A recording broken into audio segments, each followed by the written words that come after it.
Our music is one of our greatest exports, but our wildlife could be another great industry if we protect it for future generations. Right now, it's threatened by illegal wildlife trade. So please, report wildlife crime and say no to illegal bushmeat.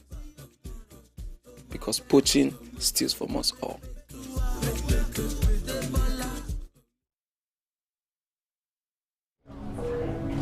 COVID-19 is a global crisis. Businesses, cities, even countries were shut down by a disease traced to a wildlife market. We must never let it happen again. In captivity, wild animals are potential sources of disease. To protect our wildlife and our health, say no to illegal bushmeat and report wildlife crime. Keep them wild and keep us safe.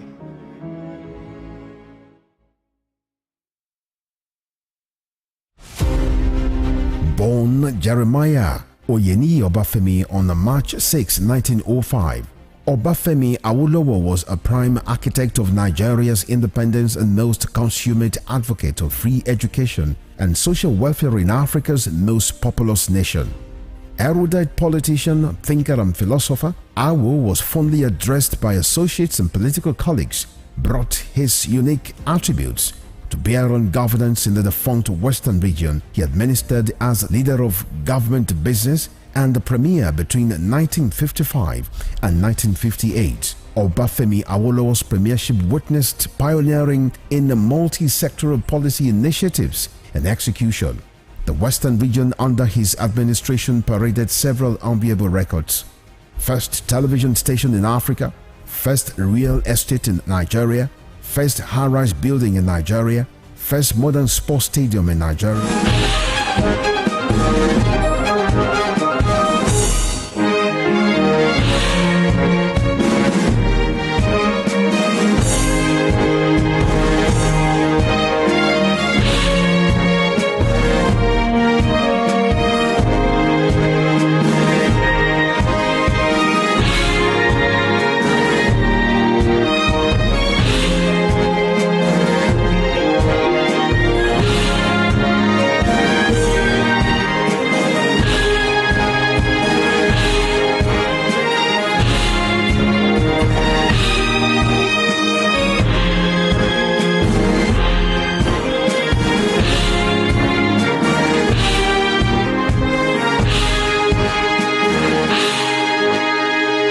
Western Spring Television, ours it is.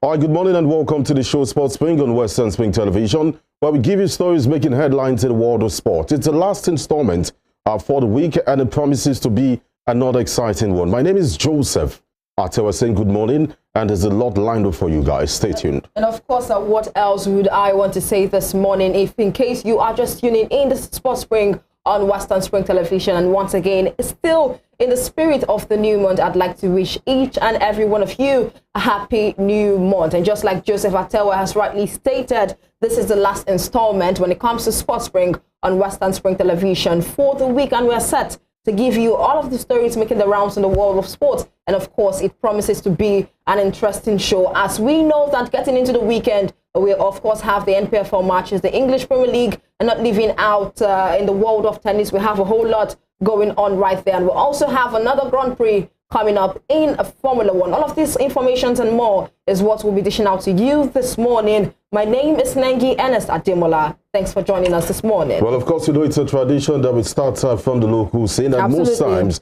we do from the Nigeria Premier Football League, and that won't there won't be any change today, because we started with the NPFL and the wrap-up and the fixtures. Don't forget, matches will be played this weekend in the NPFL. Exactly. Now, Yesterday, a match was played, and that match was between Lobby Stars and Rangers International FC. Now, Lobby Stars moved to the second spot on the log, just as it is being displayed on your screen, after they secured a late 2-1 win against Rangers International on Thursday in a matchday 6-week encounter. The encounter took place at the Lafayette City Stadium. The Lobby Stars adopted home ground. The Pride of Benue, who has a perfect record at home this season, took the lead through Danbani Alao, who struck home a delightful volley to put Lobby Stars in front in the 23rd minute. The hosts held on to lead as they went into the halftime break, and a minute after the 1-hour mark, Chidiebere Nwobodo leveled it at a 1-1 for the Flying Antelopes from close range. However, Lobby continued to press on for the match-winning goal and finally succeeded when Stanley Ogabo, with 8 minutes left to play in the game, scored with a brilliant finish inside the box as Lobby Stars secured maximum points.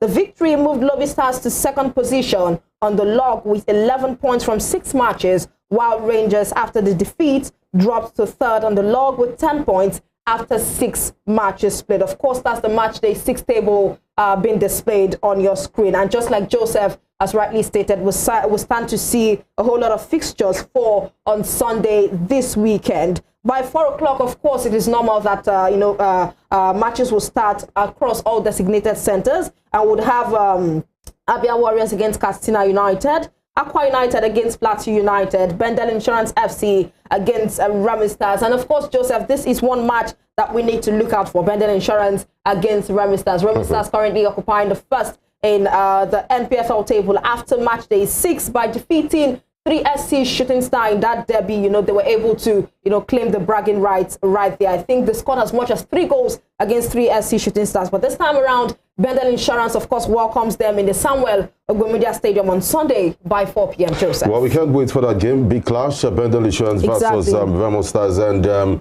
those who understand Nigerian football and the dynamics that plays, whenever this club meets, a side rivalry that comes, it just started because, Remo Stars owned by Shoname, and you have Bendel Insurance, having the state government who have pumped in so much money.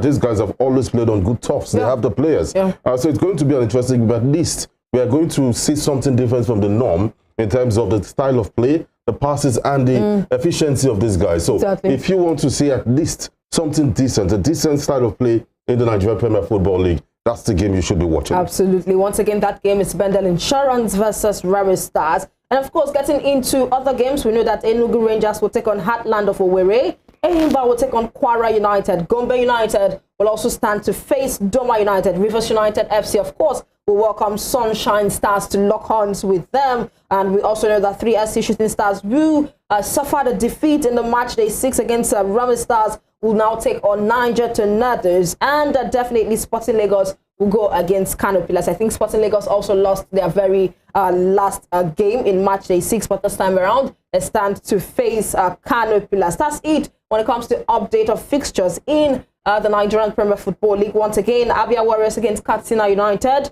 Aqua United against Plateau United, Bendel Insurance FC against Remy Stars, Enugu Rangers against Heartland of Owerri, Eyimba against Kwara United, Gombe United against Doma United. We'll also see Rivers United FC lock horns with Sunshine Stars, as well as 3SC Shooting Stars against Niger Tornadoes. And lastly, on Sunday, Sporting Lagos will definitely slug it out with Kano Pillars. All right, guys, still on the local scene here and still talking Nigerian football. We know that 6 years after the withdrawal of Super Sport from broadcasting matches of the Nigerian Premier Football League, the league is set to return to television with satellite television outreach.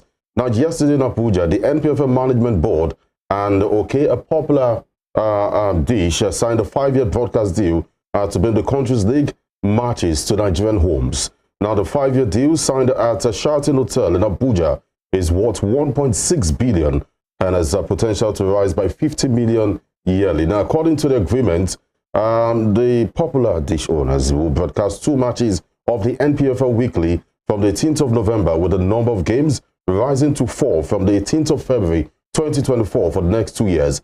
We also know that after that, the number of games would rise to 8 for the last 3 years of the agreement.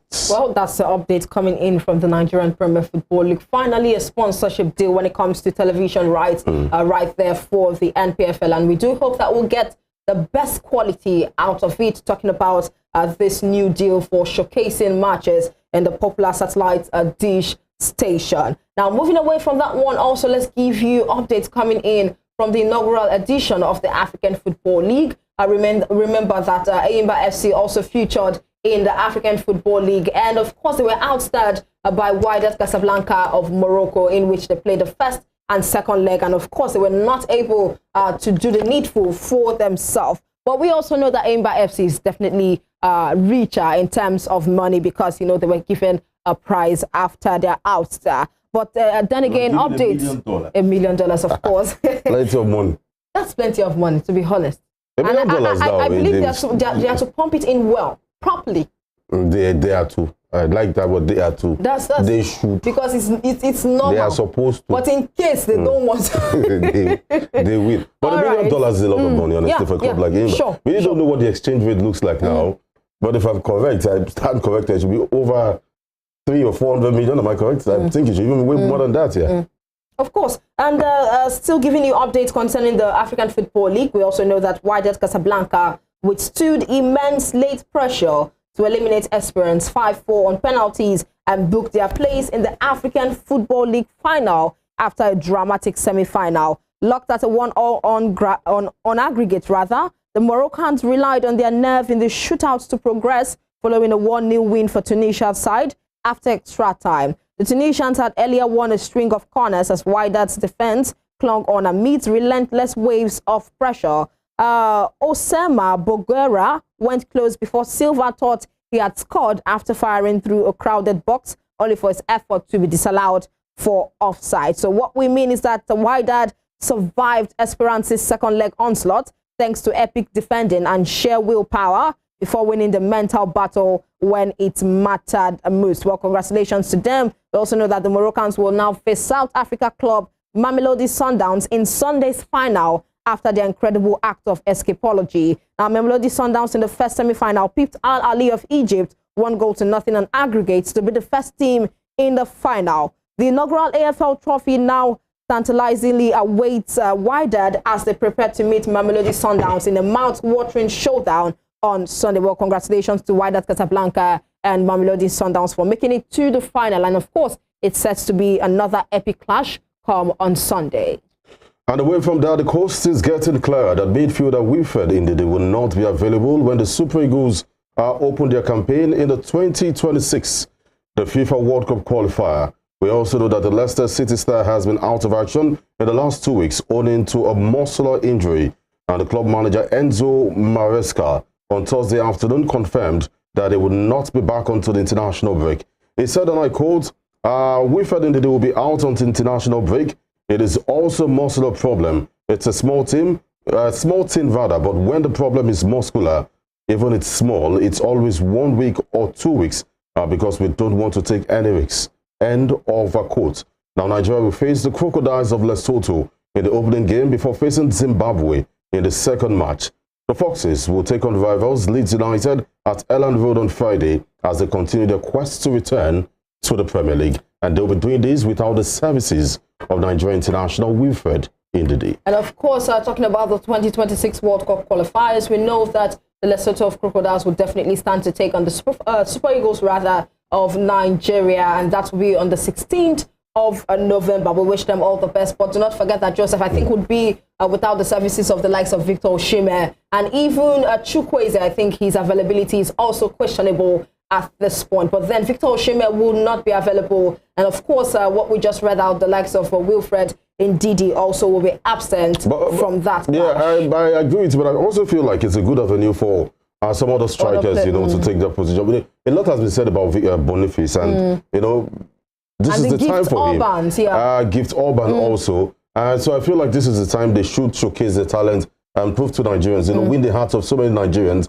that they can do it. Remember, what's the name that Victor Osimhen granted an interview in Napoli and was talking about how him and Victor Boniface, met at the trials at the under-17, and Boniface was dropped, he went up. But then he says he's happy today that the young man has made it to the national team. So he will always be happy to see Boniface, make an impact. So it's left to Boniface right now because it seems like the only striker that can lead the attack alongside what's the name right now. You spoke about Gift Orban, and we also know that Taiwo Awoniyi is also available. So playing Lesotho and Zimbabwe, I do not think the Super Eagles should have a problem. Yeah. When they miss the services of Wilfred Ndidi and Victor Osimhen. But it's the Nigerian national team. Anything is possible. Absolutely. Anything is possible, and that is why we say we can win against the likes of the Crocodiles of Lesotho, Zimbabwe, and of course we also have the others, the likes of Benin and Rwanda, to also play, all of them in the same group for the 2026 World Cup qualifiers. Now, before we go on our very first break to give you highlights of matches that were played yesterday, let's also take you into the world of unlimited sports, as I usually call it, as it concerns Nigeria. Now, according to Punch Sports Extra, they have learned that the Nigerian contingent for the 2023 FIVB Under 21 World Beach Volleyball Championship in Thailand will depart the country November 5th. Now, the championship holds from November 8th to 13th at the beach event Roy at Thailand. Nigeria's male and female teams qualified for the championship after placing 5th and 2nd positions, respectively, at the 2023 CAF B Under 21 Beach Volleyball Championship in Morocco in September. The women's team settled for a silver medal after losing 2-1 to the host in a highly explosive match at the beach resort in Casablanca. And with 5 representatives from the continent, both teams qualified for the World Beach Volleyball Championship in Southeast Asia. And we also know that the players have been in camp for over 2 weeks, with the Nigerian Volleyball Federation organizing a tour in Jalingo, Taraba State, to prepare them ahead of the championship. And of course, in an interview with Punch, head coach John Iwerima said he was confident that the team would have a better outing in Thailand. Once again, of course, we have learned that the Nigerian contingent for the 2023 FIVB Under 21 World Beach Volleyball Championship in Thailand will depart the country on November 5th. You're still watching Sports Spring on Western Spring Television. We need to go on a break here and give you highlights from some of the matches played yesterday. Well, a team was beaten 10 goals to nothing. And right now, the coach is under fire, not from fans, but the members of the board. How did you concede 10 goals in a single game? Well, those are some of the highlights we'll be dishing out just now. Let's go on the break and give you some of these highlights. I'll be back to give you more stories.